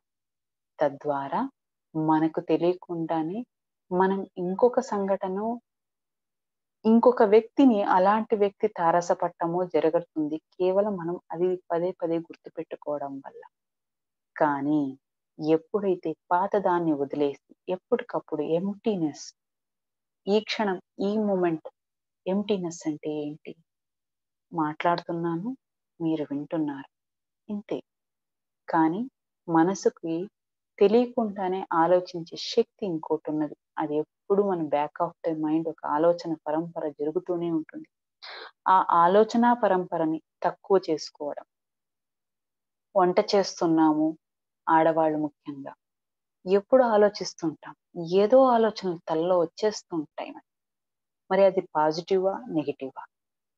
పాజిటివ్ గా ఉందా, నెగిటివ్ గా ఉందా అని ప్రతి క్షణం ఒక ఎరుక, ఒక విచక్షణ, దానిని మనం అడాప్ట్ చేసుకోవాలి. అంతేకాకుండా ఈ ఎంప్టీనెస్, నేను వంట చేస్తున్నానంటే వంటని మాత్రమే చేస్తున్నాను. Be in the present moment అంటారు పత్రి సార్ ఎప్పుడు కూడా. అంటే ఈ మూమెంట్, ఈ క్షణం నేను ఈ స్థితిలో ఉన్నానా లేదు. కూరలు తరుగుతున్నాం, కూరలు మాత్రమే తరగాలి, ఇంకొకళ్ళ గురించి ఆలోచించకూడదు. అక్కడ ఎంప్టీనెస్ అవసరం. ఎప్పుడైతే మనం ఈ ఎంప్టీనెస్ తో పనిచేస్తామో మనం చేసే పని మీద పూర్తి ఏకాగ్రత ఉంటుంది. ఏకాగ్రతతో పాటు అవేర్నెస్ ఉంటుంది. సాంబార్ వండుతున్నామంటే పులుపు వేయాలి, ఎంత వేయాలి, ఉప్పు ఎంత వేయాలి అన్నది అక్కడ ఒక అవేర్నెస్ అవసరం. ఎక్కువ తక్కువలు అవుతున్నాయి అంటే కారణం మనం అక్కడ ఆ క్షణం ఎరుకను కోల్పోయాం. ఉప్పు వేసేటువంటి ఒక క్షణం, ఒక సెకండ్ మన ఎరుక లేదు అంటే ఆ రోజు ఆ వంట పాడైపోతుంది. ఎక్కడుంది? ఈ ఎంప్టీనెస్ లేకపోవడం వల్లే, మనకు ఏకాగ్రత ఆ క్షణం కోల్పోవడం వల్లే, ఎరుక లేకపోవడం వల్లే, వీటన్నిటికీ కూడుకున్నటువంటిది ఈ ఎంప్టీనెస్. అంటే ఏ క్షణం ఏ పని చేస్తున్నామో ఆ పని పైన మాత్రమే మనసు ఉండాలి. వేరే ఎటువంటి పనుల మీద కూడా మనకు భావనలు కానీ ఆలోచనలు కాకుండా ఉండటం. ఇది ప్రాక్టీస్ చేయడం చాలానే కష్టం. నాకు మొట్టమొదటిసారిగా ఒక ఆవిడ మన స్పిరిచువల్ ఇండియాలో పనిచేస్తారు, సత్య గారు అని. ఆవిడ చెప్పారు నాకు ఈ మాట. మేడం, ఏ మూమెంట్ అయినా కూడా ఎంప్టీనెస్ తో ఉండండి. పని చేస్తున్నారా ఆ పని మీద మాత్రం ఉండండి. నాకు అప్పుడు అర్థం కాలేదు ఏమిటి ఎంప్టీనెస్ అనేది. కానీ ప్రాక్టీస్ చేయడం మొదలు పెట్టాను. ఇంకా దాంట్లో నిష్ణార్థనాలు అయ్యానని అన్నాను, కానీ నేను ప్రయత్నం అయితే చేస్తున్నాను. ఎంప్టీగా ఉండడం. ఒక మనిషి మన ఎదుట పడటాన్ని, వాళ్ళతో మనకున్నటువంటి సంబంధం, వాళ్ళతో మనకు ఏర్పడినటువంటి వాద వివాదాలు మంచిగా అయ్యుండొచ్చు, లేదా అది మరోలా అయ్యుండొచ్చు. కానీ అక్కడికి అది వదిలేసి అక్కడ మనం ఎంప్టీనెస్ ఫీల్ చేసుకుంటే మాత్రమే మళ్ళీ మంచిగా మనము ఆ మనిషితో సత్సంబంధాల్ని పొందుపరుచుకోవడానికి సాధ్యం. మరి ఆ ఎంప్టీనెస్ ఎలా వస్తుంది అంటే ఈ సాధన వల్లనే వస్తుంది. అంటే ఆకాశంలో ఉన్నటువంటి ఆ శూన్యత్వాన్ని మన మనసులోకి మనం ప్రవేశపెట్టుకున్నప్పుడు మాత్రమే మనకు ఆ శూన్యత్వం అన్నది మనసుతో ఏర్పడుతుంది. అప్పుడు మనకు మనం తెలియకుండానే ఓ రకమైన సమస్థితికి అలవాటు పెట్టుకుంటాం. అంటే ఒకే స్థితిలో ఉంటాం. దానికి ఆకాశ మహాభూతమే నిదర్శనం. ఆకాశంలో మంచి చిరుజల్లు పడొచ్చు, పెద్ద కుంభవృష్టి వాన రావచ్చు, లేదా నదులే విపరీతంగా పొంగి ప్రవహించేటువంటి పెద్ద వర్షమే కావచ్చు. ఎటువంటి మార్పు ఉండదు ఆకాశంలో. అది అలానే ఉంటుంది. కింద మాత్రమే ఈ మార్పులు. మనం కూడా ఆకాశంలాగా నిర్మలంగా, అనంతంగా, ఆనందంగా ఉండడాన్ని మనలో అలవర్చుకున్నప్పుడు ఆ ఆకాశ మహాభూతంతో మన అనుసంధానం ఉందని అర్థమవుతుంది. మరి ఇటువంటి యాక్సెప్టెన్స్ ని, ఆనందాన్ని మనలో పొందుపరుచుకోవడానికి కావాల్సిన ఏకైక గుణం శూన్యత్వం. మరి ఇటువంటి శూన్యత్వాన్ని బోధిస్తున్నటువంటి మన ఆకాశ మహాభూతానికి మనం మళ్ళీ తిరిగి ఒక కృతజ్ఞత తెలియజేసుకొని ముందుకు వెళ్తే చివరిగా మిగిలింది ఈ భూమి. మనిషి తలెత్తి చూసి తలదించుకున్న తర్వాత చూడాల్సింది, మనుగడ సాగించాల్సింది ఈ భూమి మీద. ఏం చెప్తున్నది ఈ భూమి? ఎప్పుడు కూడా మనం భూమిని ఉదయాన్నే స్మరించుకుంటాం. సముద్ర వసనీదేవి పర్వతస్థన మండలి విష్ణుపత్ని నమస్తుభ్యం పాదస్పర్శం క్షమస్వామి. అమ్మా, ఇలాంటి ఈ భూతల్లిని ఉదయాన్నే నేను కాళ్ళతో స్పర్శిస్తున్నాను, నన్ను క్షమించు. ఎందుకు క్షమాపణ అడుగుతున్నామో తెలుసా? ఆమె క్షమయాధరిత్రి అంటారు. ఆమె భూమిలో భూమాత అనంతమైన క్షమాగుణాన్ని కలిగి ఉన్నది. ఎంతో క్షమాగుణాన్ని కలిగి ఉన్నది కాబట్టే మానవుడు ఇన్ని తప్పులు చేసినా క్షమిస్తూ వస్తున్నది. ఎటువంటి తప్పులు అంటే, మనిషి ఈ భూమి మీద మనుగడ సాగించడం, మనుగడ మొదలుపెట్టినప్పుడు ఈ భూమి 4 రాజ్యాలతో కూడుకుని ఉన్నది. 1 ఖనిజ వర్గం, 2 వృక్ష వర్గం, 3 జంతు వర్గం, తర్వాతే మానవ వర్గం.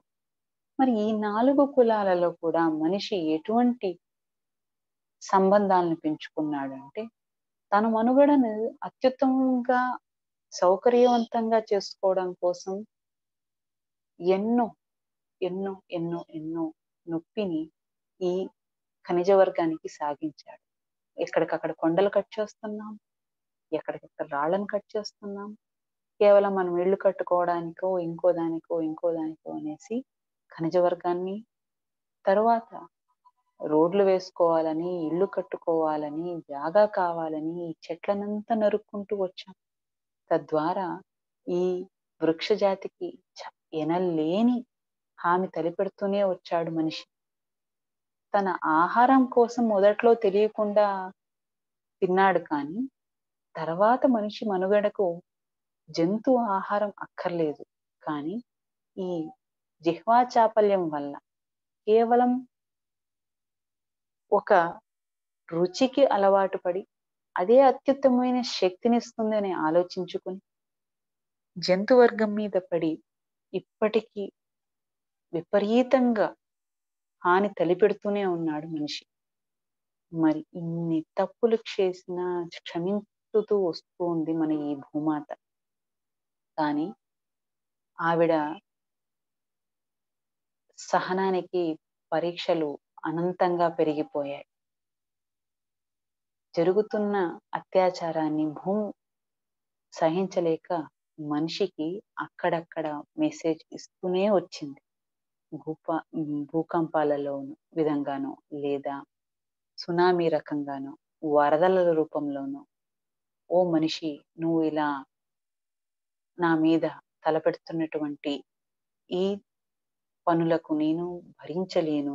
కానీ మనిషి తెలుసుకోలేకపోతున్నాడు.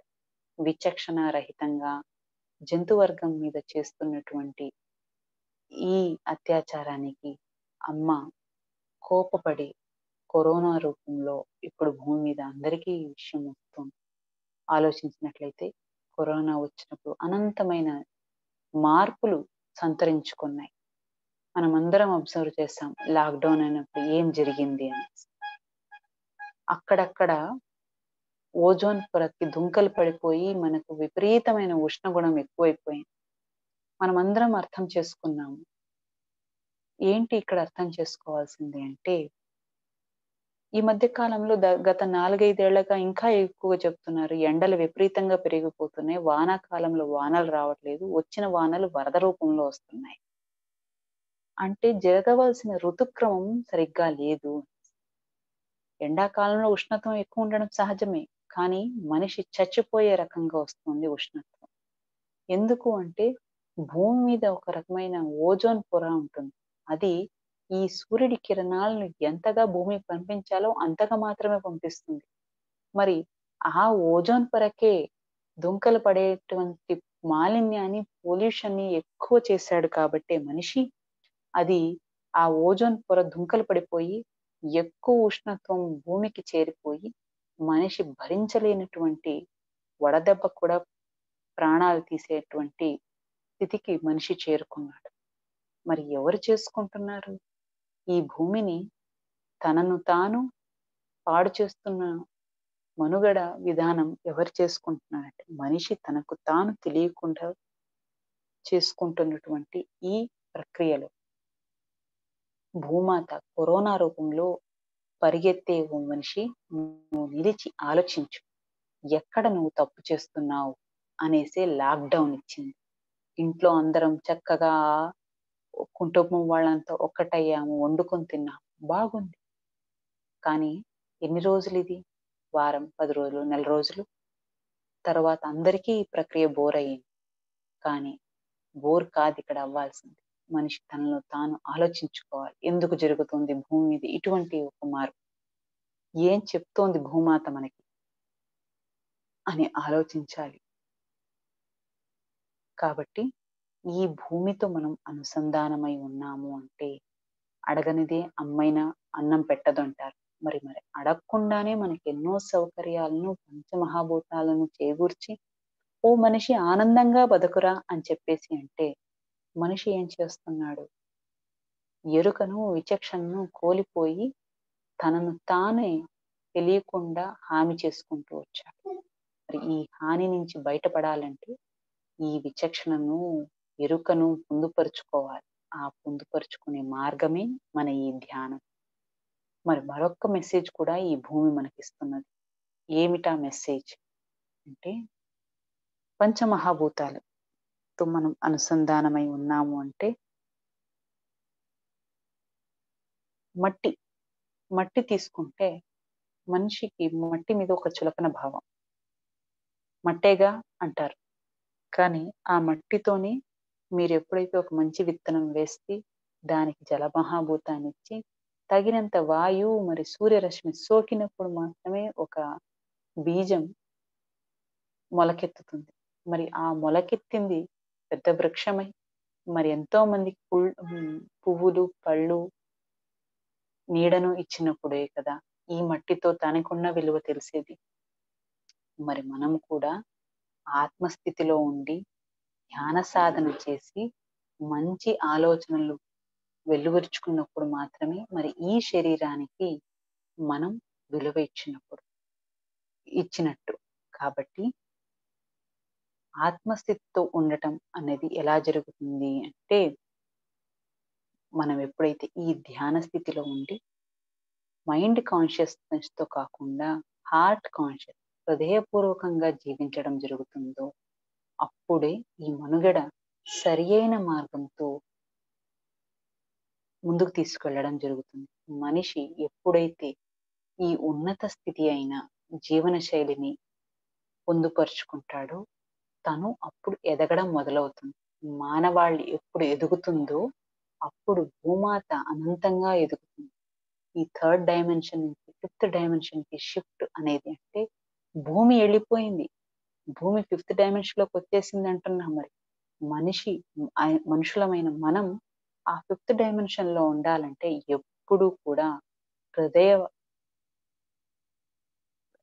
హృదయపూర్వకంగా అంటే హార్ట్ కాన్షియస్నెస్ తో పనిచేసినప్పుడు మాత్రమే మనం ఆ శక్తిని మనలో నింపుకుని ఉన్నతంగా వెదిగినప్పుడు మాత్రమే మనం ఫిఫ్త్ డైమెన్షన్ లో బతకడానికి యోగ్యులమవుతాం. మరి అటువంటి జ్ఞానాన్ని, జీవన శైలిని, మార్గాన్ని, ధ్యాన మార్గాన్ని ఇచ్చినటువంటి గురువు గారు మన పత్రి సార్. మరి ఇటువంటి మార్గదర్శనం చేసినటువంటి మన పత్రి సార్ భూమాతతో మనకు ఎటువంటి అనుసంధానం అయి ఉండాలన్నది ముక్తి మార్గాన్ని కూడా చూపించారు. మరి ఇటువంటి భూమికి మనం ఎంత కృతజ్ఞత చెప్పుకున్నా చాలదు. మనం చేయగలిగింది కేవలం ఒకే ఒక పని, ప్రతి మనిషి తారసపడ్డ ప్రతి మనిషికి ఈ జ్ఞానాన్ని అందించడం. ఫస్ట్ వాడిని శాకాహారిని కమ్మని చెప్పడం. ఈ జ్ఞానాన్ని అందించుకుంటూ వెళితే ఖచ్చితంగా ఒకానొక రోజు భూమి మీద ఉన్న ప్రతి మానవుడు శాకాహారిగా మారుతాడు. మరి ఆ రోజు మనం నిజంగా భూమాతకి కృతజ్ఞత పూర్వకంగా హృదయపూర్వకంగా మనం రుణపడి మన కృతజ్ఞతలు తెలియజేసుకున్నప్పుడు భూమి అనంతంగా పెరిగిపోయి మనం ఇంకా ఉన్నతంగా బతకడానికి మన నెక్స్ట్ జనరేషన్ మనం ఒక మంచి మార్గాన్ని ఇచ్చిన వారం అవుతాం. ఇప్పుడు ఈ భూమిని మనం కాపాడుకోవాల్సిన పని ఎంతో ఉంది.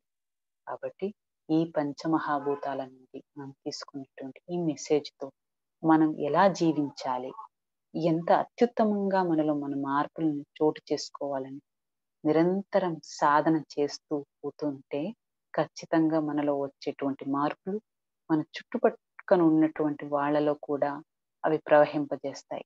సో తద్వారా వాళ్ళలో వచ్చే మార్పులతో మనం అందరం ఒక్కటిగా ఏకత్వం వైపుకి పయనించేటువంటి మార్గం మనకు దొరుకుతుంది. ఎప్పుడైతే ఈ భూమి మీద ధ్యానం చేసి మనిషి ధ్యానమయమవుతాడో, ధ్యానులవుతారో భూమి మీద జనం, శాకాహార జగమైనప్పుడు మనమందరం ఏకత్వం వైపు ఒకే పథం మీద నడిచేటువంటి సమయం ఏర్పడుతుంది. సో దానికోసం మనందరం నిరంతరంగా కృషి చేస్తూ ఈ పథంలో నడుస్తూ మన గురువు గారైన బ్రహ్మర్షి పితామహ సుభాష్ పత్రి గారికి సంకల్పం ఏదైతే ఉన్నదో ఆ సంకల్పంలో పాలు పంచుకుని ఇప్పుడు ఈ జూమ్ సెషన్ ద్వారా కూడా మరికొద్దిమందికి ఎటువంటి ధ్యాన మార్గాన్ని జ్ఞాన మార్గాన్ని మనం పంచుకుంటూ ముందుకు సాగిద్దాం. మరి ఇటువంటి అవకాశాన్ని నాకు ఇచ్చినటువంటి మాస్టర్స్ అందరికీ నా హృదయపూర్వకమైన కృతజ్ఞతలు తెలియజేసుకుంటున్నాను. దీంతో నా మాట ముగిస్తున్నాను మాస్టర్స్.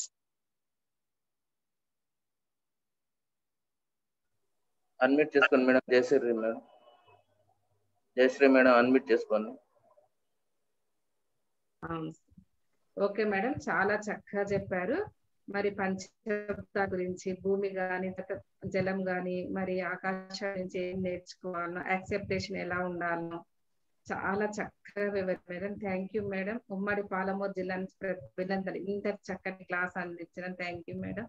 థ్యాంక్ యూ అండి, థ్యాంక్ యూ అవకాశం ఇచ్చినందుకు. ఓకే మాస్టర్స్, ఎవరైనా మాట్లాడాలంటే అన్మ్యూట్ చేసుకొని, అందరిని అన్మ్యూట్ చేశాను, అన్మ్యూట్ చేసుకొని మాట్లాడండి.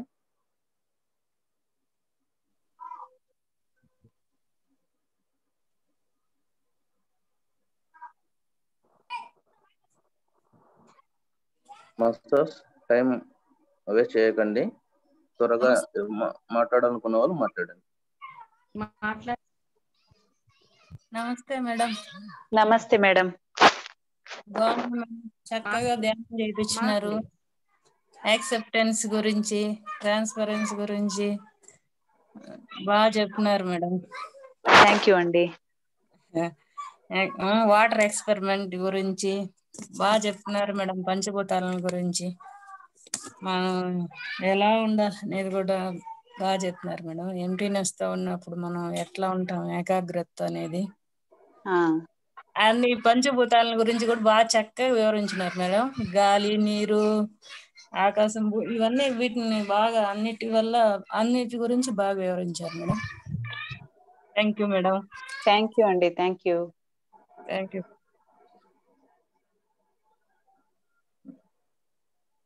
ఇంకా మాస్టర్స్? మేడం నమస్తే మేడం. నమస్తే అండి. చాలా బాగున్నాయి madam. Thank you. Happy Holi madam అందరికి, మన జూమ్ లో ఉన్న వాళ్ళకి అందరికి happy Holi. Thank you sir.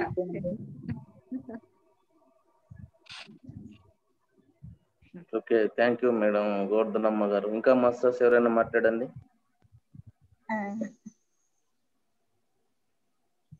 Manjula, Swapna, C Manjula,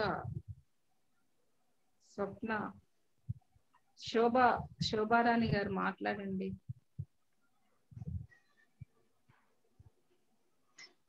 okay madam, చాలా చక్కగా చెప్పారు మేడం ప్రశాంతి మేడం గారు. థ్యాంక్ యూ అండి. మరి శతకోటి ధన్యవాదాలు మీకు. ఎంతో అద్భుతంగా మరి గంట సేపు సామూహిక ధ్యానం చేయించారు. మరి ఎంతో అద్భుతమైనటువంటి బంగారు కాంతితో కూడినటువంటి కృతజ్ఞతా భావంతో కూడినటువంటి ఒక ధ్యానాన్ని, మరి ఒక భూమి న్యూ అసెన్షన్ లోకి వచ్చినటువంటి ఈ యొక్క తరుణంలో ఆ యొక్క మార్పులకు సంబంధించినటువంటి ఎంతో శక్తివంతమైనటువంటి భూమాత యొక్క ఆ యొక్క కృతజ్ఞతా భావము, వాటితో కూడినటువంటి ధ్యానాన్ని మరి చేయించడం జరిగింది. మరియు ఆ తర్వాత క్లాస్ లో కూడా పంచభూత మహాభూత తత్వాలను గురించి, మరి మా పంచ వాయువుల గురించి కూడా అద్భుతంగా ఒక్కొక్క పంచవాయువుల గురించి, మహాభూతాల గురించి ఒక్కొక్క దాని గురించి కూడా తీసుకొని అంత అద్భుతంగా మరి చెప్పడం జరిగింది. ఆ తర్వాత మంచి ఎంతో మంచి జ్ఞానాన్ని ఈరోజు మేము మరి పొందడం జరిగింది మేడం. ఎంతో అద్భుతంగా మీరు చాలా బాగా చెప్పారు. మరి మీ యొక్క పరిచయాన్ని మరి చెప్తారని మాకు తెలియదు. మీ పరిచయము, స్వపరిచయము మరియు ధ్యాన పరిచయం గురించి మరి ఒక 5 minutes మీ ధ్యాన అనుభవాల గురించి చెప్తే బాగుంటుంది మేడం. ఓకే అండి, నా పేరు ప్రశాంతి. నేను వృత్తిరీత్యా ఆయుర్వేదిక్ డాక్టర్ని. ఆయుర్వేదిక్ కాలేజ్ లో లెక్చరర్ గా పనిచేస్తున్నాను. నేను ప్రస్తుతం ఉంటున్న ప్రదేశం కొప్ప, చిక్మంగళూరు జిల్లా, కర్ణాటక. నా స్వస్థలం తిరుపతి. తిరుపతిలోనే నా ఎడ్యుకేషన్ అంతా అయ్యింది. పెళ్ళయ్యాక ఇక్కడికి వచ్చాను. ఇక్కడ పీజీ చేసి ఇక్కడే పనిచేస్తున్నాను. ఇకపోతే ధ్యానం నాకు 2009 జనవరి నెలలో పరిచయం అయింది. సాయిలక్ష్మి మేడం గారు అనేసి మా ఇంటి దగ్గర కొత్తగా వచ్చున్నారు తిరుపతిలో. ఆ మేడం రోజు మధ్యాహ్నం ఒక్కొక్కళ్ళ ఇంటికి వెళ్ళి ధ్యానం పరిచయం చేసేవారు అనమాట. మా ఇంటికి వచ్చినప్పుడు నాకు అప్పటికి జస్ట్ పెళ్ళై 3 months, 3rd month రన్నింగ్ లో ఉన్నింది. జస్ట్ కన్సీవ్ అయిన టైం. నాకు అది ఇంకా అప్పుడు కన్ఫర్మ్ కూడా అయ్యిండలేదు. ఇంటికి వచ్చారు. నాకు కొంత అలసటగా మాత్రమే ఉన్నది. పడుకుందాం అనుకున్నాను. మా అమ్మ వచ్చి, లేదు మేడం ధ్యానం చేయిస్తారట, రా అని చెప్పేసి అన్నారు. సరే వెళ్ళి ధ్యానంలో కూర్చుంటే 1/2 an hour అస్సలు తెలియలేదు. 1/2 an hour అయిన తర్వాత ఫుల్ ఇంకా నిద్రపోవాలన్న కానీ అలసట కానీ ఏమీ అనిపించలేదు. అప్పటిదాకా కూడా నాలో ధ్యానం చెయ్యాలి, ఏది సరి అయిన ధ్యానం అని ఒక అన్వేషణ అయితే ఉన్నింది. ఆ 1/2 an hour చేసిన తర్వాత ఇదే కదా నేను కోరుకున్నది, ఇదే నాకు కావాల్సింది, నాకు సరైన ధ్యానం దొరికింది అన్న ఒక మనస్సుకు వచ్చిన వెంటనే నేను ఇంకా దీని తర్వాత ఎప్పుడు కూడా వేరే ధ్యాన పద్ధతులు ఏవి కూడా ఆలోచించాలని కానీ వెళ్ళాలి వెతకాలన్న కానీ అన్వేషణ అయితే ఆ రోజుటికి ముగిసిపోయింది. దాని తర్వాత సాయి లక్ష్మ మేడం బాడీ వెకేట్ చేశారనమాట 2 months కి. సాయి లక్ష్మి మేడం హస్బెండ్ అయిన శర్మ సార్ మా ఇంటికి వచ్చిపోతుండేవారు. సార్ మేడం ప్రెగ్నెంట్ గా ఉన్నారు, రైట్ టైం మీకు, ధ్యానం చేద్దాం మనం అనేసి వచ్చిన ప్రతిసారి నన్ను ధ్యానంలో కూర్చోబెట్టేవారు. తర్వాత నన్ను ధ్యాన క్లాసులకి పరిచయం చేశారు. వారింట్లో ఉన్నటువంటి పుస్తకాలు 2 సంవత్సరాల ధ్యానాంధ్రప్రదేశ్ సంచికలు నాకు ఇచ్చి చదివిపించడం జరిగింది. ఈ పుస్తకాలు చదవడం అన్నది ఆ టైంలో నాకు చాలా చాలా అవసరం ఉన్నింది. నాకు జనరల్ గా లైఫ్ లో వస్తున్నటువంటి చేంజెస్ కానీ నేను అడాప్టబిలిటీ లేకపోవడం వల్ల అర్థం చేసుకోవాల్సిన విధానాలు మార్చుకోవాల్సిన వాటి చాలా ఉన్నటువంటి వల్ల ఎప్పుడైతే ఈ ధ్యాన మార్గం దొరికిందో నాకు అవన్నిటికి కూడా ఒక మంచి కలయిక అయిందని చెప్పొచ్చు. చాలా మార్పులు దాంట్లో నేను చేసుకోవాల్సి వచ్చింది. ఎప్పుడు కూడా మనిషికి మార్చుకోవడం అంటే తనకి ఇష్టం ఉండదు. అందరూ మారాలని ఆలోచిస్తాం కానీ మనలో ఎన్ని మార్పులు మనం చేసుకుంటామంటే ఇష్టపడం, యాక్సెప్టెన్సీ ఉండదు. కానీ వాటన్నిటికీ నాకు వచ్చినటువంటి పరిస్థితులు ఆ యాక్సెప్టెన్స్ ని ఒక్కొక్కటిగా అలవాటు చేస్తూ వచ్చాయి. ఇప్పుడు వెనతిరిగి అనిపిస్తుంది చూస్తే ఒక పెద్ద బిగ్ పిక్చర్, చాలా మంచి మార్పులు. నాకు వచ్చేటువంటి సవాళ్లు కూడా నాకు మంచి పాఠాలను నేర్పించాయి. మరి అప్పుడు కష్టం అనిపించినా కూడా ఆ కష్టాలన్నిటికీ కూడా కృతజ్ఞత చెప్పుకోవాలనిపిస్తుంది. ఎందుకంటే అప్పుడు వచ్చిన ఆ సందర్భాలు, ఆ కష్టాలు అనేసి అప్పుడు అనిపించినా ఇప్పుడు అవి మంచి కష్టాలే, మంచి స్నేహితులే, నాలో మంచి మార్పులనే తీసుకొచ్చాయి. ఈ రోజు ఇలా మీ ముందు మాట్లాడుతున్నానంటే అవన్నీ కూడా నాకు అవే కారణాలు. ఎవరైనా నాతో వచ్చి ఏదైనా పంచుకుంటే కూడా నాకు వాళ్ళవి ఏంటి పరిస్థితి అని చక్కగా అర్థమవుతున్నది అంటే అప్పుడు ఆ పరిస్థితులు నాకు రాబట్టే ఇంకోళ్ళని నేను చక్కగా అర్థం చేసుకుని వాళ్ళకి కావాల్సిన గైడెన్స్ ఇవ్వగలుగుతున్నాను. మరి అలాంటి పరిస్థితులకు మనం నేను రుణపడి ఉండాలి, లేదా వాటికి థ్యాంక్స్ చెప్పుకోవాలి అని చెప్పేసి అనిపిస్తుంది. పుస్తకాలు చదవడం అనేది మనల్ని మనం చాలా చక్కగా జ్ఞానం తీసుకోవడం జరుగుతుంది. మన పత్రి సార్ మనకు ఎన్నో పుస్తకాలను ఇచ్చారు మాస్టర్స్. చక్కగా పుస్తకాలు చదువుకుంటూ ఇప్పుడైతే జూమ్ సెషన్స్ తో ఎన్నో మార్పులను చేసుకుంటూ ముందుకు వెళ్ళిపోతూ ఉండడానికి ఇట్లాంటి మార్గం ఇచ్చినటువంటి పత్రి సార్కి నా హృదయపూర్వకమైన కృతజ్ఞతలు. Thank you master. Thank you madam. మరి మీ యొక్క పరిచయాన్ని, ధ్యాన పరిచయాన్ని, అనుభవాలను చాలా చక్కగా చెప్పారు. ప్రతి ఒక్కరికి ఎంతో స్ఫూర్తిదాయకంగా, ఆదర్శవంతంగా ఉన్నటువంటి మీ ధ్యాన జీవితం ఎంతో అద్భుతంగా ఉంది. ఈరోజు గొప్ప మాస్టర్ను మేము అందరం కలవడం జరిగింది. మీ దగ్గర నుంచి మంచి జ్ఞానాన్ని పొందడం జరిగింది. ఓకే, ధన్యవాదాలు madam. Jayashree madam. Thank you అండి. ఓకే సార్, క్లోజ్ చేయండి. ఓకే మాస్టర్స్, ఈరోజు మనము ఉమ్మడి పాలమూరు జిల్లాల పిఎస్ఎస్ఎం డిజిటల్ జూమ్ జ్ఞాన మరి యజ్ఞంలో భాగంగా 197వ రోజు. ఈరోజు మరి మనకు వచ్చినటువంటి విశిష్టమైనటువంటి అతిథి మాస్టర్ ప్రశాంతి మేడం గారు ఎంతో అద్భుతంగా మరి సామూహిక ధ్యానాన్ని అద్భుతమైనటువంటి మరి మా పంచమ మహాభూతాల తత్వాల గురించి అద్భుతమైనటువంటి ఆత్మజ్ఞానాన్ని మరి మనతో పంచుకోవడం జరిగింది. వారికి వారి కుటుంబ సభ్యులకు కూడా మరి ప్రత్యేకమైన ధన్యవాదాలు తెలుపుకుంటూ ఈ యొక్క జూమ్ సెషన్ ను మరి నడుపుతున్నటువంటి పాల్మూరు జిల్లాల ఉమ్మడి పాల్మూరు జిల్లాల నిర్వాహకులకు కూడా మరి ధన్యవాదాలు తెలియజేసుకుంటూ ఈ సెషన్లలో మరి ప్రతిరోజు మరి ఎంతో క్రమశిక్షణతో వస్తూ ఈ జ్ఞానాన్ని స్వీకరిస్తూ మనందరితో మరి అభిప్రాయాలు సూచనలు మరి పంచుకుంటున్నటువంటి ధ్యాన మిత్రులందరికీ కూడా మరి వారి కుటుంబ సభ్యులు కూడా మరి కృతజ్ఞత తెలియజేసుకుంటూ మరి ఈ రోజు కార్యక్రమాన్ని ముగించుకుంటూ రేపు 11 గంటలకు ఇంకో మాస్టర్ తో మళ్ళీ జూమ్ కార్యక్రమాన్ని కలుసుకుంటాము. Thank you masters. Okay, thank you madam.